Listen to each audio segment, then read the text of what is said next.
Guys, no, linisan muna natin yung pinaka ano niya, pinaka filter holder.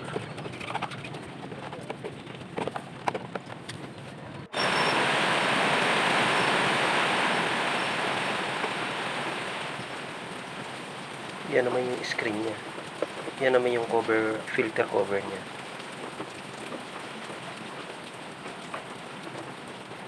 Hindi ko napansin guys na nalusaw na pala yung yung pinaka filter ko. Kaya kayo guys, minsan dapat chine-check nyo rin yung filter nyo kasi baka tulad yung nangyari sa akin na na lusaw na tapos marami ng langis. Yan, sabunin natin para matanggalan ng sabon niya na may halong gasolina.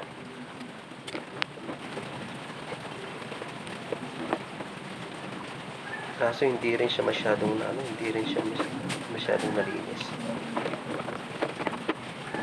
Marami pa rin natira.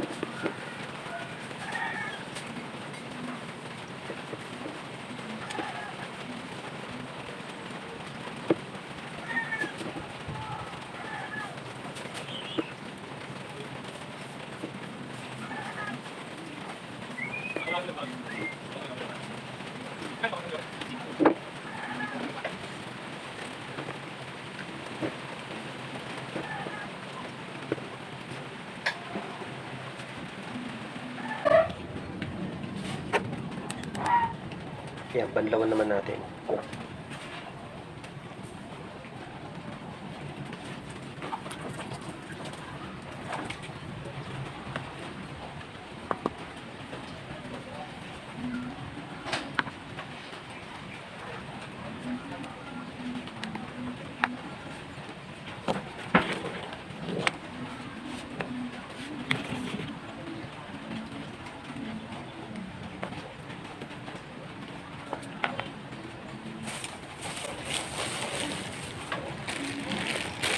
Yan guys yung binili ko foam niya, filter foam, air filter foam.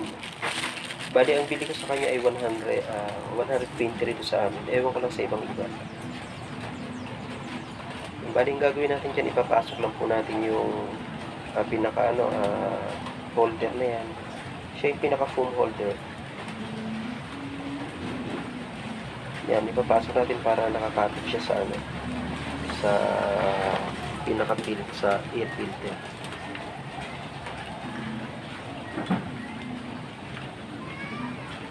Dahan-dahanin nyo lang guys kasi baka mapuno. Sayang naman yung although hindi naman sayang pero mas maganda pa rin na masalit natin siya. Ayan yung butas na yan, dyan natin siguro.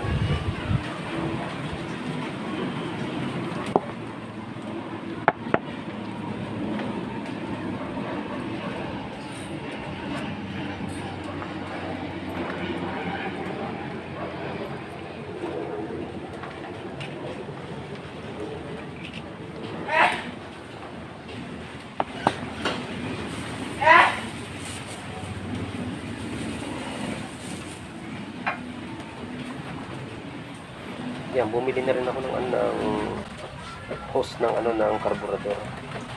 Yan na guys. Kabit natin yung pinaka niya, screen filter. At siya naman yung foam na nilinis natin kanina. Ay kinabit natin. Hindi naman kayo guys magkakamali diyan kasi may guide naman yung yung pinaka foam. Isalpak nyo lang siya ng naayon sa kanyang guide. Yan, pag maisalpak nyo naman siya dyan, tutugmaan na rin yung butas ng tornilyo na yan. Yan, higpitan lang natin.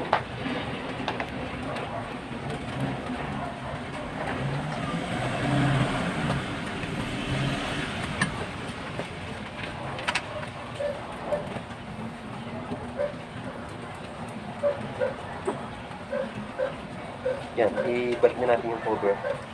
Meron ba? Sumo nga. Yan, ganun din dyan. Hindi rin kayo magkakamali dyan kasi meron naman siyang guide. Meron naman siyang pinaka pamantayan o gabay para maisalpak nyo siya ng tama.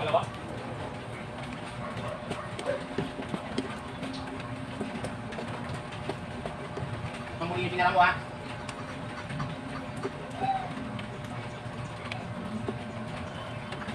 Yan. Yan, nagpitan na natin yung mga tornilyo niya. Bali, meron siyang 5 tornilyo. 2 sa baba, 3 sa taas. Mana?